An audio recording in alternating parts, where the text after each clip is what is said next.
Bismillahirrahmanirrahim. Assalamualaikum warahmatullahi wabarakatuh. Hari ini kutiba yang kedua temanya adalah Al-Quran, suara Tuhan yang dibumikan. Ini mulai sekarang coba kita cek istilah-istilah yang masih terasa asing, itu berarti memang harus didaur ulang atau dibuang. Jadi kesadaran kita itu bisa kotor karena simbol-simbol yang tidak kita maknai.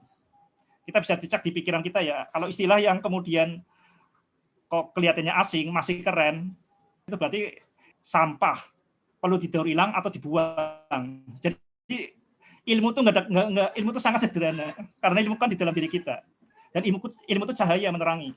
Jadi kalau ada istilah keren, istilah yang aneh-aneh itu berarti masih di luar diri kita.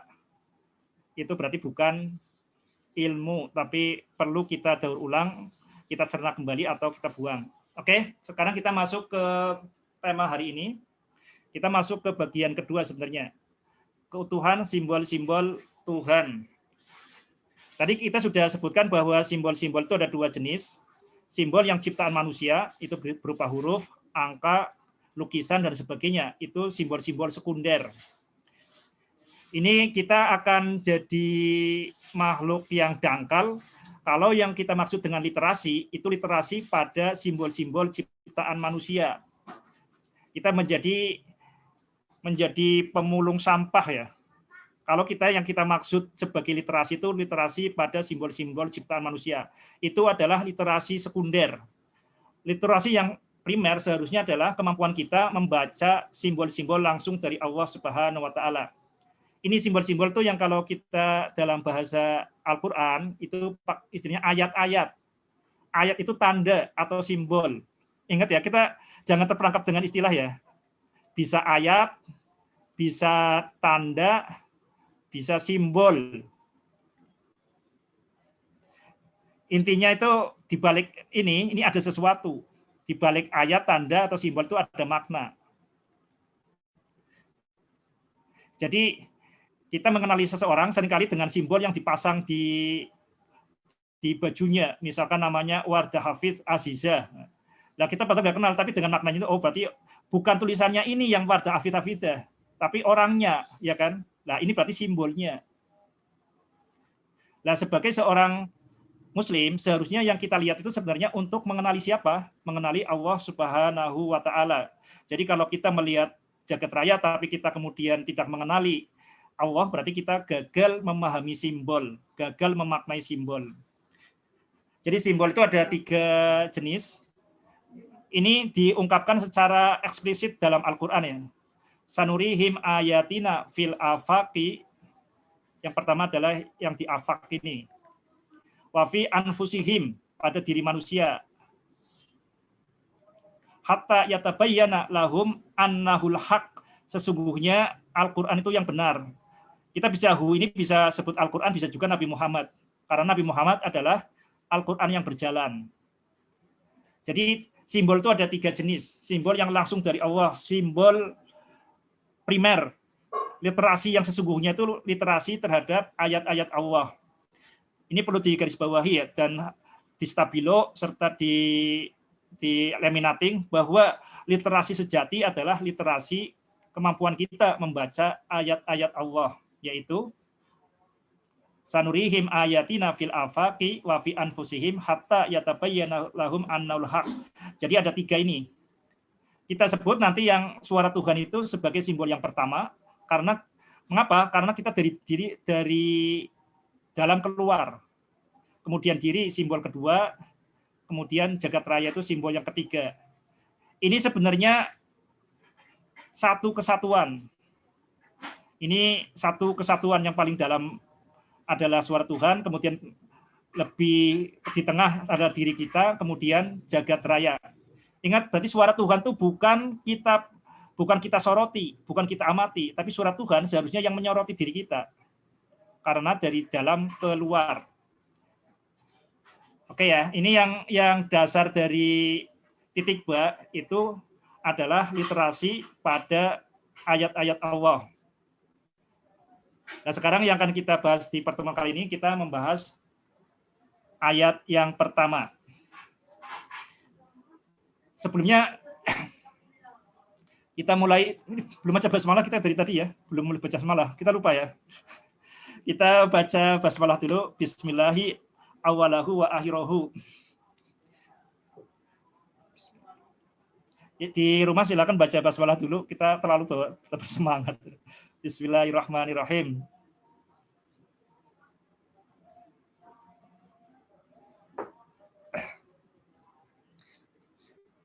Tadi ini buru-buru ini Mbak Wardah bikinnya, jadi agak ini juga, wah ini efek kolak dan ini es campur. Oke ya, ini 3 simbol-simbol Allah, jadi ayat-ayat atau tanda-tanda yang harus kita baca. Kita akan perjelaskan di sini kenapa seperti ini. Ini tuh tampaknya sederhana, tapi yang dididik di sekolah kita, ini saya pernah ngobrol dengan seorang yang kemudian jadi anggota Komnas Perempuan ya, Komisi Nasional Perempuan. Dia sebelum ke Amerika sempat mengkritisi titik B seperti ini. Harusnya simbol yang pertama adalah jagat raya. Karena jagat raya dulu yang muncul. Coba kita lihat ini, jagat raya dulu yang muncul. Betul kan? Nah, kemudian setelah jagat raya muncul, manusia baru muncul. Jadi jagat raya dulu, kemudian baru manusia. Nah, setelah manusia ada, baru kemudian ada Al-Quran. Jadi urutannya seharusnya itu ini yang nomor 1, ini yang nomor 2, ini yang nomor 3. Karena pertama itu jagat raya, yang kedua itu diri manusia, dan yang ketiga itu adalah suara Tuhan. Ya benar, kalau prasangkanya adalah prasangka materialisme, yang nyata adalah dunia materi. Kalau prasangkanya adalah kita bagian dari jagat raya, itu konsisten yang ini. Tapi kalau kita meyakini bahwa jagat raya ini bagian dari diri, kita bisa lihat di ini ya. Jagat raya tumbuh dari diri, ini berarti diri dulu baru jagat raya dunia. Sahabat Kutiba dimanapun Anda berada, teori apapun tuh sebenarnya tidak berguna kecuali berguna. Jadi yang penting adalah kegunaannya. Jadi kita akan lihat mana yang lebih konsisten, mana yang lebih berguna. Apakah urutan suara Tuhan pertama, diri dan dunia ini lebih berguna, ataukah pola pikir kebalikannya yang kita ditanamkan di sekolah. Kita di sekolah pasti dicekoki bahwa jagat raya itu lebih luas daripada manusia. Dan kemudian yang namanya kitab suci itu hanya bagian dari fenomena budaya. Itu yang dicekoki, yang ditanamkan di dalam sekolah kita. Coba kita di sini kita adu, kita konfrontir ya, diskusikan dua sudut pandang itu. Lanjut Mbak Wardah. Di file berikutnya.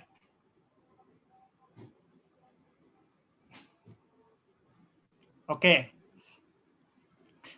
Sahabat Kutiba dimanapun Anda berada, kita masuk di tema sekarang, suara Tuhan Al-Quran sebagai simbol pertama. Tadi ya, ini tuh bagi kita seorang beriman, ini sangat mudah menganggap itu. Oh iya, ya seperti itu dong. Al-Quran harus nomor 1.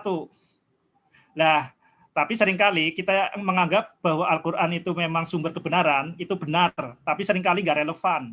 Ternyata ketika kemudian kita mempelajari matematika, mempelajari fisika, yang tadi itu kita tinggalkan. Itu pola pikir kita umat Islam itu terjadi namanya split personality, kepribadian itu kita benar. Jadi apa yang kita yakini dengan apa yang kita lakukan ini nggak nyambung. Kita yakini bahwa Al-Quran itu berarti simbol atau tanda pertama, petunjuk yang pertama daripada alam semesta.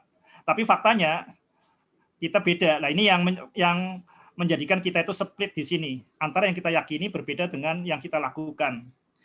Oke, coba sekarang kita mencoba membereskan pertentangan di dalam diri kita.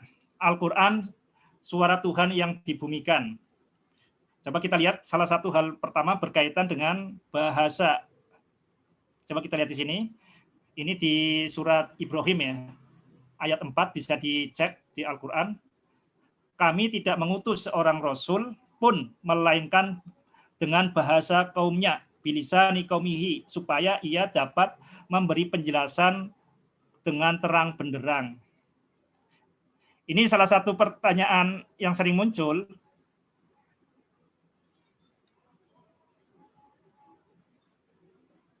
Hilang ini slide-nya.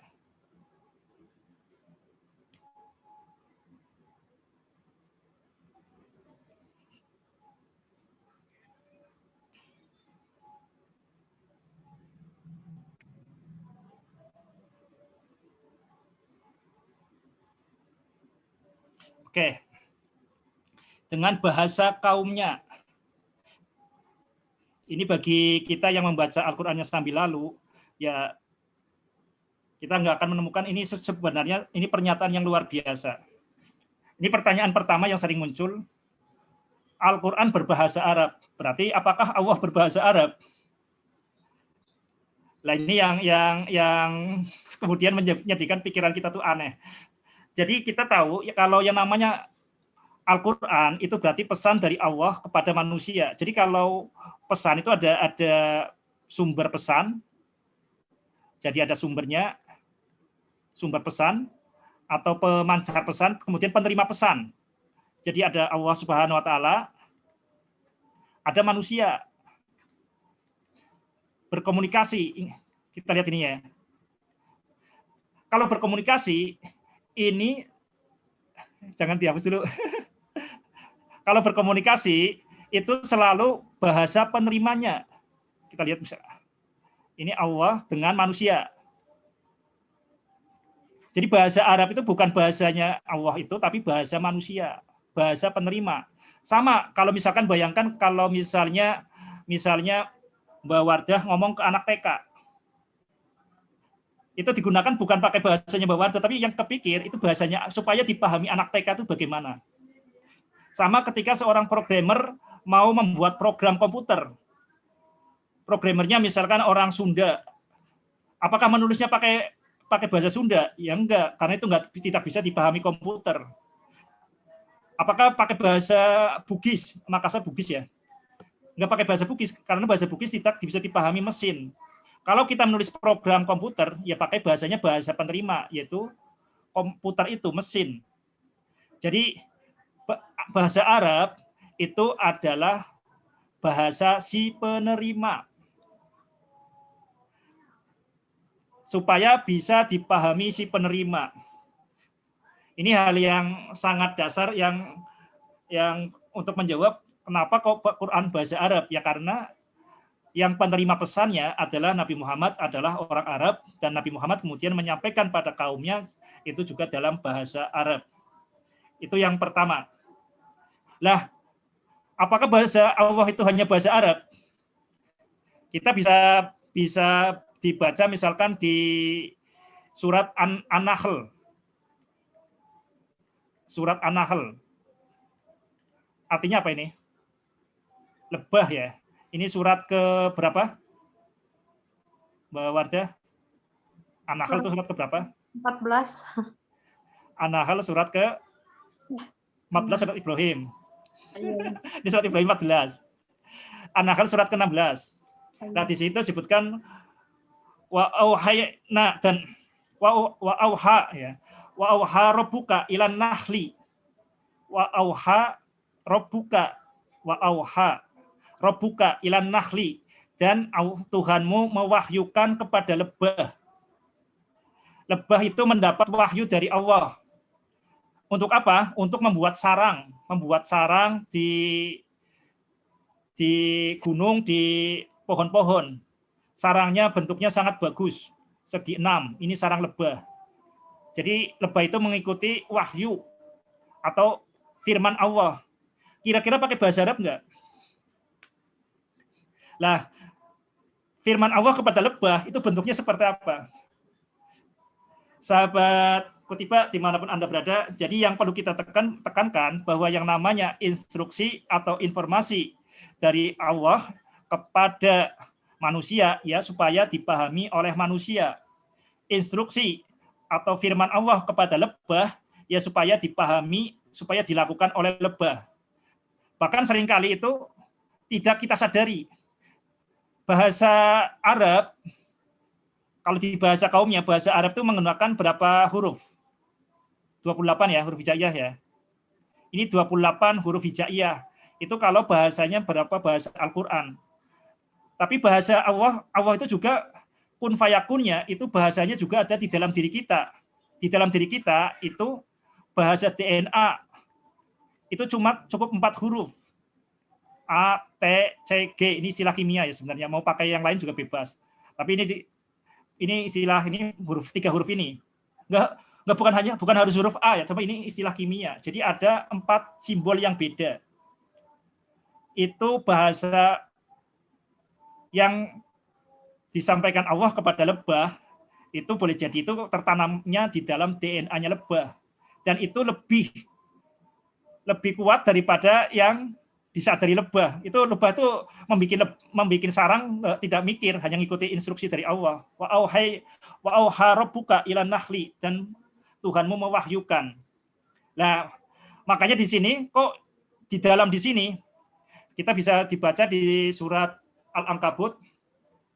Jadi yang namanya Al-Qur'an itu ada di bal huwa ayatum bayyinatun fi suturil ladzina utul ilm.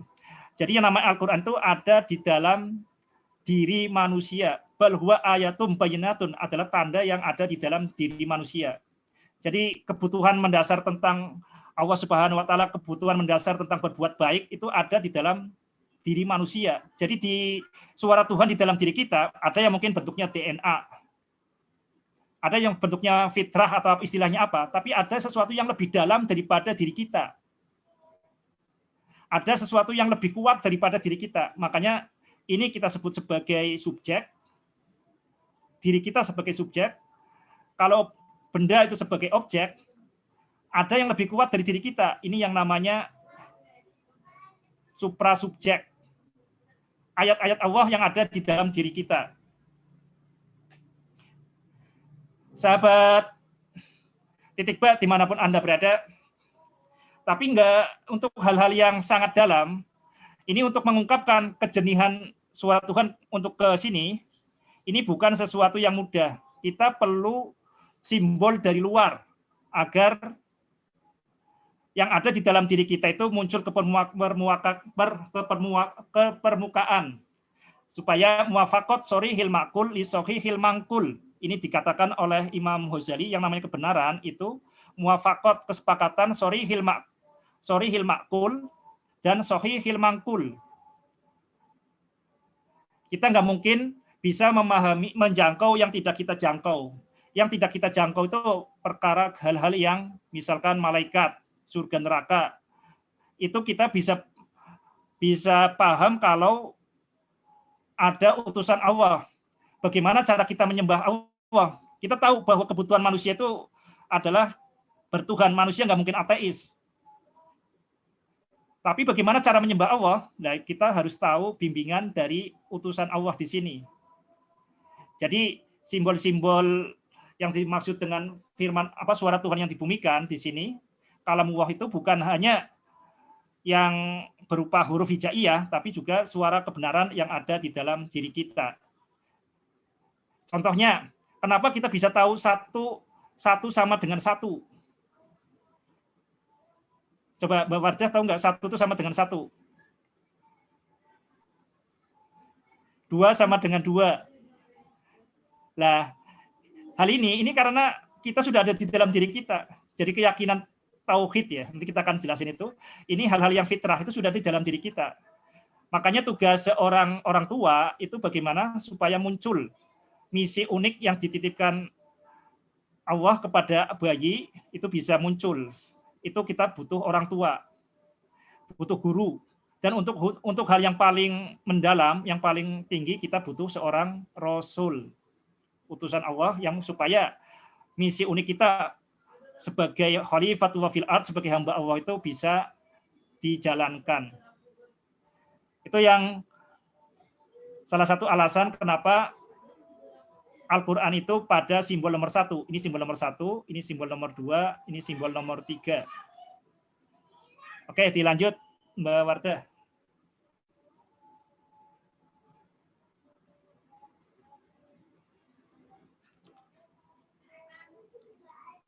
Dilanjut di file berikutnya. Oke. Ini panitia di sini mana? Panitia Mas Abim.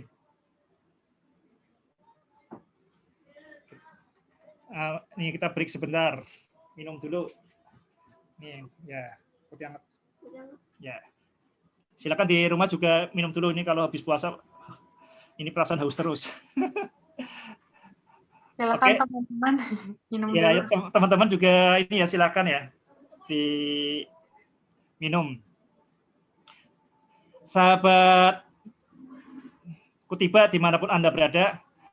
Jadi ini namanya model ya, kayak model atom. Jadi kayak gini itu namanya model, teori. Jadi teori itu ya, saya minum dulu ya. Teori itu salah satunya itu yang penting adalah konsistensi. Konsisten bagaimana dia menjelaskan realitas. Kita bisa lihat di sini. Ini disampaikan oleh ini ya. Ini kita coba menguji model atau teori titik ba. Kita lihat di sini. Ini pernyataan yang disampaikan oleh Agus Purwanto. Ini menurut Agus Purwanto di sini, di dalam Al-Quran ini yang terkait dengan aklun, ya, yang berasal dari aklun atau bernalar, di sini ada akola, yakulu, yakilu, aklan. Ini ada yang pakai huwa, ada yang pakai huwa, huma, huwa, hum, antum, nahnu, hum. Ini tahu maknanya ya? Tahu bahasa Arab ya? Ya, di sini ada yang huwa itu dia, hum mereka, antum itu kalian, nahnu kami, hum dia. Nggak kelihatan seret-seretnya. Oke, kita ini. Jadi ternyata ini kalau yang berkaitan dengan Al-Qur'an, itu selalu menggunakan antum, kamu. Yang berkaitan dengan alam semesta itu menggunakannya adalah mereka. Jadi ini kita tahu kalau Al-Quran itu, kita yakin bahwa Al-Quran itu adalah konsisten. Kalau Al-Quran itu berasal dari Allah, pasti konsisten. Afala yatadabbaruna Al-Quran walau kana min indi ghairillahi lawajadu fihi ikhtilafan katsira. Jadi Al-Quran itu setiap katanya pasti tepat. Mengapa menggunakan kata ini bukan kata itu pasti itu tepat. Jadi nggak ada salah kata, apalagi salah kalimat di dalam Al-Quran. Nah ini contohnya di Al-Quran itu menyebutkan tadi, kalau yang berkaitan dengan alam semesta itu menggunakannya adalah ini berkaitan dengan alam semesta. Ini bisa dicek di Al-Quran ya. Ini kalau berkaitan dengan alam semesta itu berkaitan dengan menggunakan huwa dan hum. Tapi kalau berkaitan dengan Al-Quran ini pakainya antum. Jadi kalau antum ini berkaitan dengan antum, kamu. Jadi ketika kita membaca Al-Quran, berarti yang dimaksud antum berarti pembaca, itu kan diri kita. Jadi Al-Quran itu ditujukan bagi pembacanya tentu saja. Pembacanya terutama pembaca yang percaya. Nah, kenapa seperti itu? Kita bisa dilihat di sini ya. Jadi ini adalah berarti antum itu berarti kan diri kita, antum di sini. Jadi Al-Quran itu tujuannya adalah menyoroti diri kita. Bukan kita itu menyoroti Al-Quran, makanya istilahnya itu tadabbur Al-Quran. Jadi Al-Quran yang bisa Al-Quran itu harus kita bayangkan ini adalah suara Tuhan yang dalam diri kita. Sahabat Kutiba dimanapun Anda berada, ini pola pikir kita ketika membaca, kita mengatakan Bismillahirrahmanirrahim, berarti kita adalah atas nama Allah. Atas nama Allah, satu-satunya yang pas kita atas nama Allah, berarti kita menggunakan titik pandang Allah. Kita mengucapkannya Bismillahirrahmanirrahim, tapi sudut pandang orang lain atau Tuhan lain, yaitu berarti kita berlaku syirik ya. Kita suara Tuhan itu berarti ini pihak ketiga, karena Al-Quran itu yang berbicara Allah. Allah berbicara kepada diri kita. Diri kita itu berarti pihak yang kedua atau simbol yang kedua di sini kan, makanya. Ya, kemudian Tuhan itu yang ketiga. Makanya di sini antum menggunakan kata antum di sini. Jadi ketika membahas tentang Al-Qur'an itu menggunakannya takkilun. Jadi kata kerja yang digunakan untuk orang kedua. Tapi berkaitan dengan dunia, ini pakainya adalah yakilun, hum, orang ketiga. Ini pola pikir ini sangat penting. Jadi Al-Qur'an itu tujuannya bukan untuk menyoroti orang lain. Al-Qur'an terutama adalah menyoroti diri kita sendiri. Kalau Al-Qur'an digunakan untuk menyoroti orang lain, ya pikiran kita tuh akan cenderung mengkafirkan, bermusuhan dengan orang lain terus. Jadi misalkan kita cerita tentang Fir'aun di Al-Qur'an, ya boleh jadi Fir'aunnya adalah diri kita. Jadi Al-Qur'an itu sebenarnya adalah pesan disampaikan terutama kepada pembaca. Pembacanya kan diri kita. Nah, diri kita menyoroti ke dunia, seperti itu. Urutannya seperti itu. Ini contoh konsistensi ketertiban dalam ayat-ayat Allah. Jadi ayat simbol yang pertama adalah suara Tuhan, kemudian yang kedua adalah diri manusia, dan yang ketiga adalah dunia jagat raya. Lah, Al-Qur'an ini tujuannya adalah supaya fitrah manusia itu tumbuh. Supaya fitrah manusia tumbuh. Jadi makanya Islam itu sebagai agama fitrah, karena sebenarnya itu fitrah manusia yang paling kuat ya, disebut sebagai tauhid, supaya ini mau tumbuh. Nah, padahal kita nggak tahu hal-hal yang gaib. Kita tidak tahu bagaimana cara menyembah Allah, makanya kita mengikuti petunjuk yang disampaikan oleh Nabi Rasulullah SAW, Al-Quran yang di luar ini. Tapi Al-Quran yang sesungguhnya itu bukan huruf-huruf itu. Mushaf itu bagi kucing coba kan nggak itu hanya cetakan saja. Jadi yang namanya Al-Quran itu yang sesungguhnya adalah, sekali lagi, ini bisa dibaca di surat ke-29 Al-Ankabut. Bal huwa ayatum bayyinatum fi suduril ladzina utul ilm. Ini bisa dicatat dulu ya nih ya. Nanti bisa dicek di rumah. Ini jeda sebentar. Quran surat 29 Al-Ankabut ayat 49.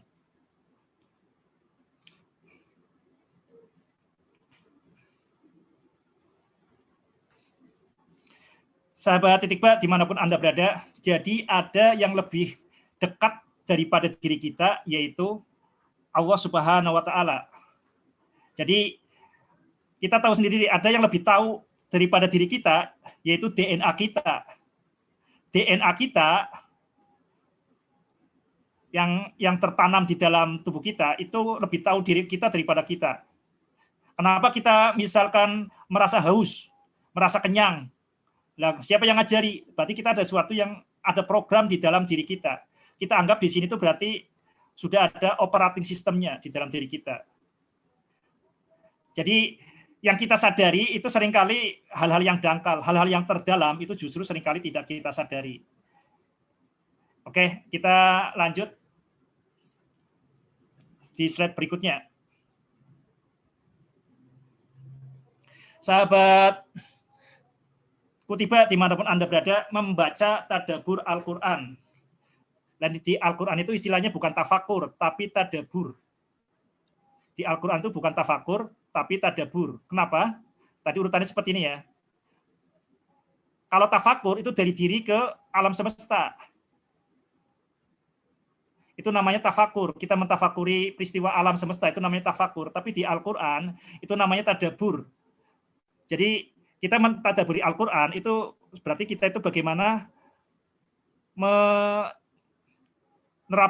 Al-Quran pada kehidupan kita, membuat pesan-pesan Al-Quran itu lebih detail, lebih terperinci dalam kehidupan kita. Itu namanya tadabbur. Tadabbur bukan tafakur Al-Quran, tapi tadabbur Al-Quran.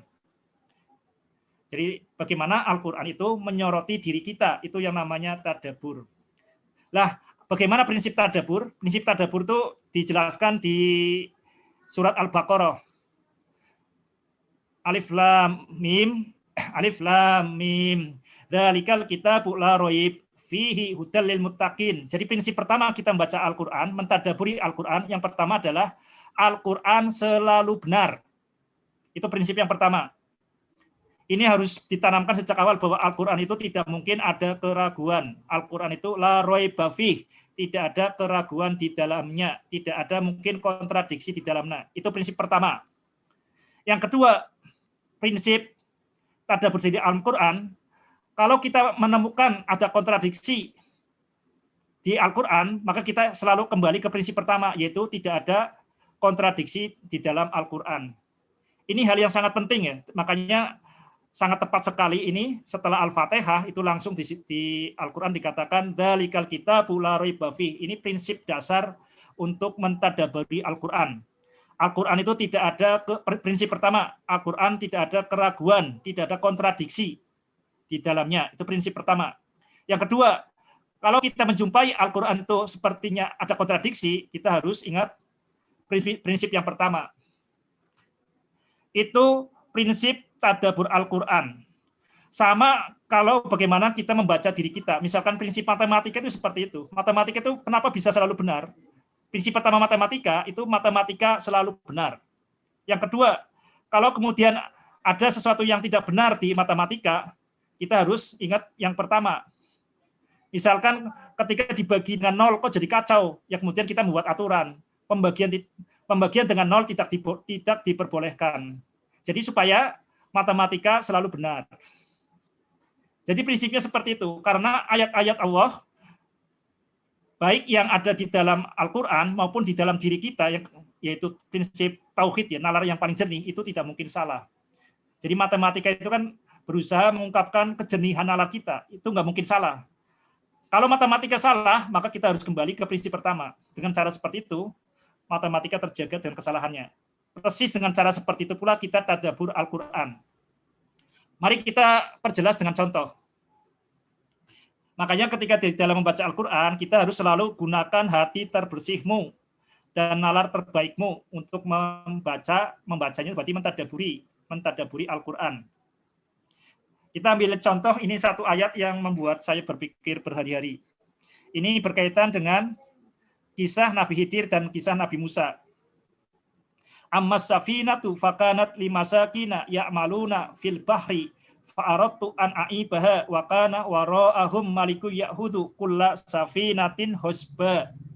Di sini yang kita mau tanyakan ini wara'ahum. Wara'a kalau dalam bahasa kamus itu artinya di belakang. Ini lah, loh kok masa di belakang? Nah ini mungkin ini pentingnya sikap, ya sikap itu sangat penting. Makanya prinsip membaca Al-Quran, prinsip tadabbur Al-Quran itu sangat penting.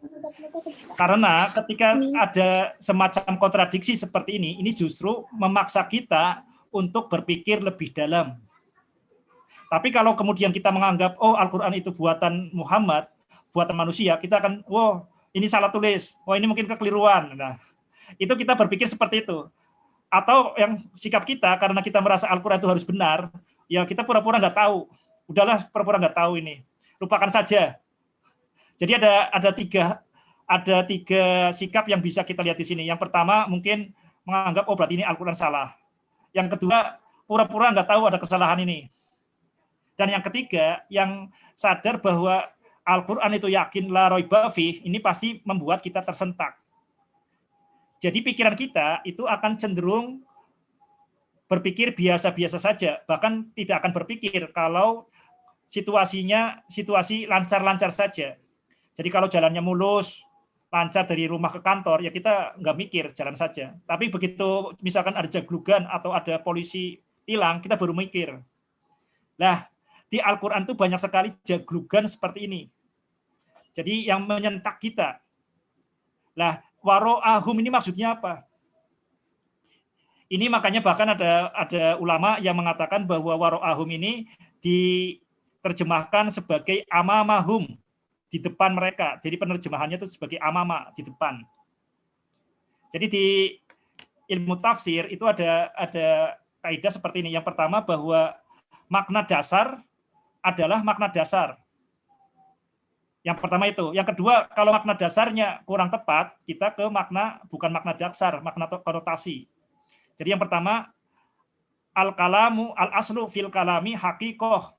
Jadi makna dasar dari suatu ucapan, ya berarti makna dasarnya, makna hakikatnya. Kalau gagal, kita kemudian ke makna majasinya, atau kita beralih ke makna lain. Sahabat Titik Ba, dimanapun Anda berada, apa makna waro'ahum?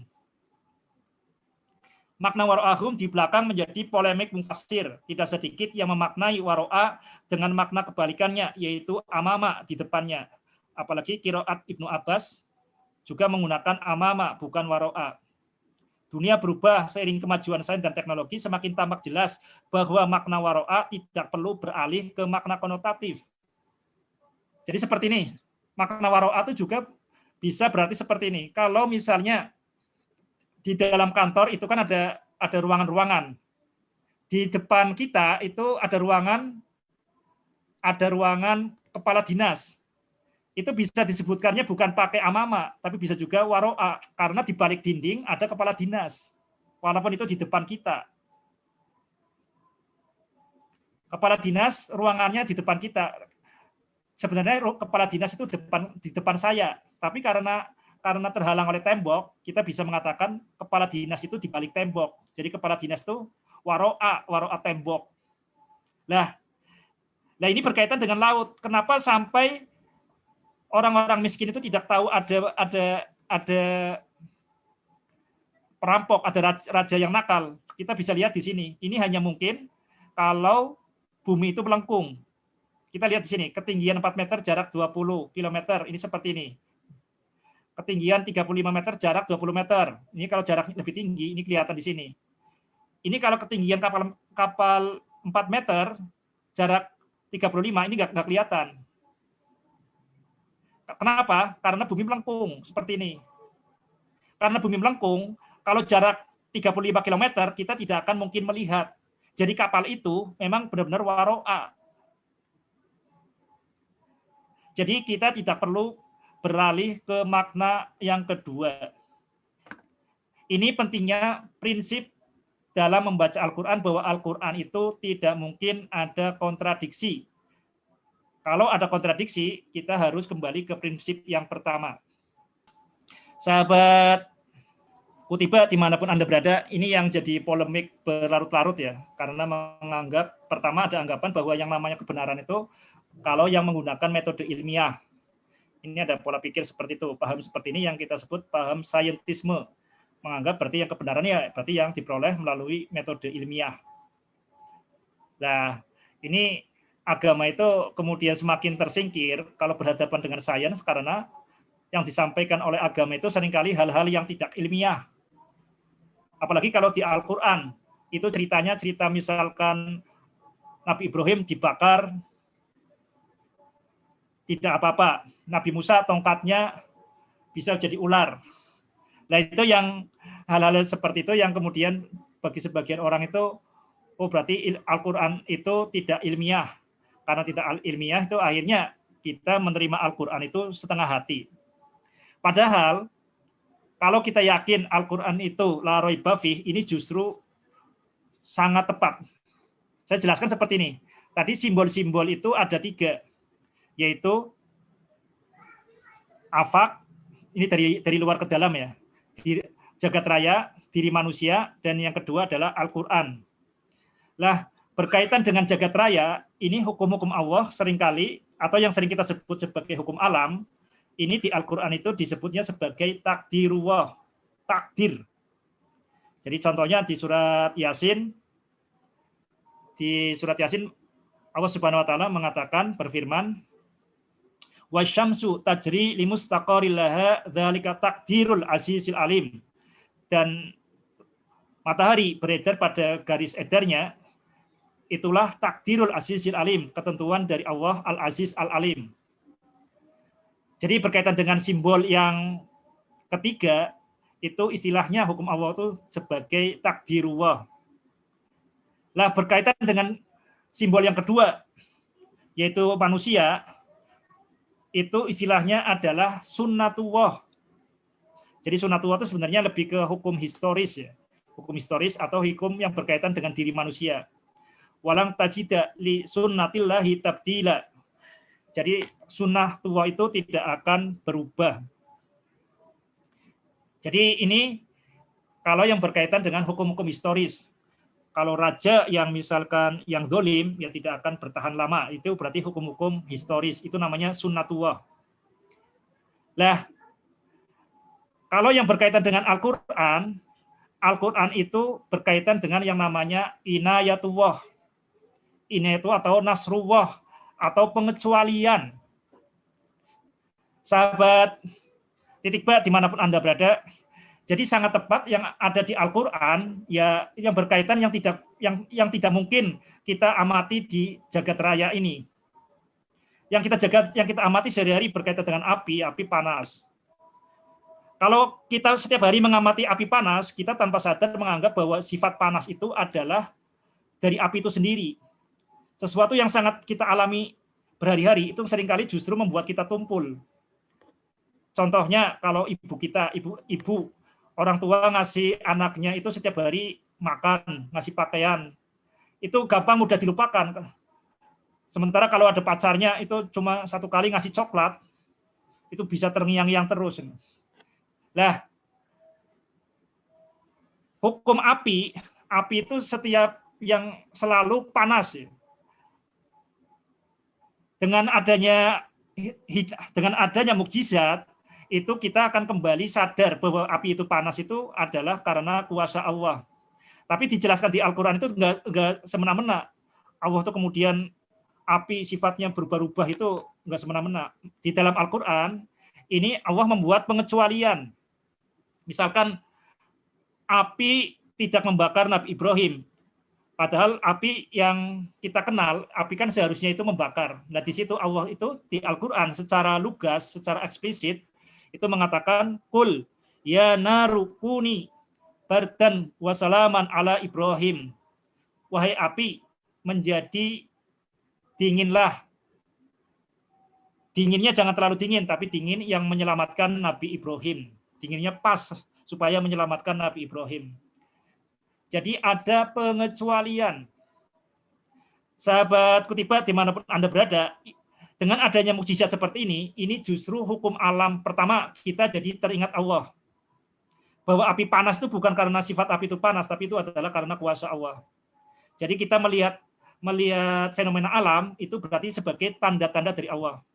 Yang kedua, ini justru hukum fisika itu lebih sempurna. Mengapa? Kita tahu yang sekarang kenapa api bisa membakar tubuh kita. Kita sering beranggapan bahwa panas itu selalu mengalir dari benda yang lebih panas ke benda yang lebih dingin. Nah, ini fisika jadul itu menganggapnya selalu mengalir dari benda yang lebih panas ke lebih yang dingin. Kulit kita lebih dingin daripada api di kompor, makanya panasnya mengalir dari kompor ke tubuh kita. Selalu. Lah kata selalu itu yang merusak iman. Merusak iman dan juga merusak fisika, merusak imajinasi fisika. Sekarang kita tahu kalau kita belajar termodinamika ya, ada yang namanya ini orang yang namanya siapa tuh? Orangnya berjenggot. Ludwig. Nah, dia mengatakan bahwa panas mengalir dari benda panas ke dingin itu karena peluangnya lebih besar, bukan selalu. Sahabat titik ba dimanapun Anda berada, jadi ada penyebab yang lebih hakiki. Jadi api itu bukan yang menyebabkan panas. Makanya di Al-Quran itu yang kita tidak bisa teramati di afaq, di alam semesta, itu bisa kita temukan di Al-Quran. Contoh yang lain, ketika terjadinya banjir, Nabi Nuh, itu Allah Subhanahu wa Ta'ala membuat pengecualian. Makanya kemudian berfirman secara langsung, ya ardubla'i ma'aki, wa ya sama'u akli'i, wahai bumi, sedotlah air banjir itu. Wahai langit, tahanlah, jangan terus-terusan menurunkan hujan. Jadi di situ ada pengecualian. Sahabat titik ba dimanapun Anda berada, hukum-hukum itu selalu ada pengecualian. Jadi kalau misalkan kita di ini ya, di matematika ada hukum pengecualian, misalkan 1 ditambah 1 benar, itu sebenarnya ada pengecualian. 1 ditambah 1 bisa juga salah ya. Nah, jadi hukum itu selalu ada pengecualian. Nah, di ayat yang pertama, di simbol yang pertama, yaitu Al-Quran, suara Tuhan yang dibumikan, itu yang dimunculkan adalah yang terutama ditekankan di situ adalah inayatullah, nasrullah, yang tidak bisa kita sadari kalau kita hanya mengamati jagat raya, kalau kita hanya mengamati diri kita. Maka dengan adanya di Al-Quran, dengan misalkan cerita Nabi Yusuf, dengan kita membaca Nabi Yusuf, dari kecil sampai besar, kita bisa melihat kehidupan manusia dalam perspektif Allah Subhanahu wa Ta'ala. Jadi ibarat misalnya kehidupan ini pertunjukan wayang, kita bisa melihat kehidupan manusia dalam perspektif dalang, yaitu Allah Subhanahu wa Ta'ala. Jadi demikian yang bisa kita sampaikan, bisa saya sampaikan pada pertemuan kali ini.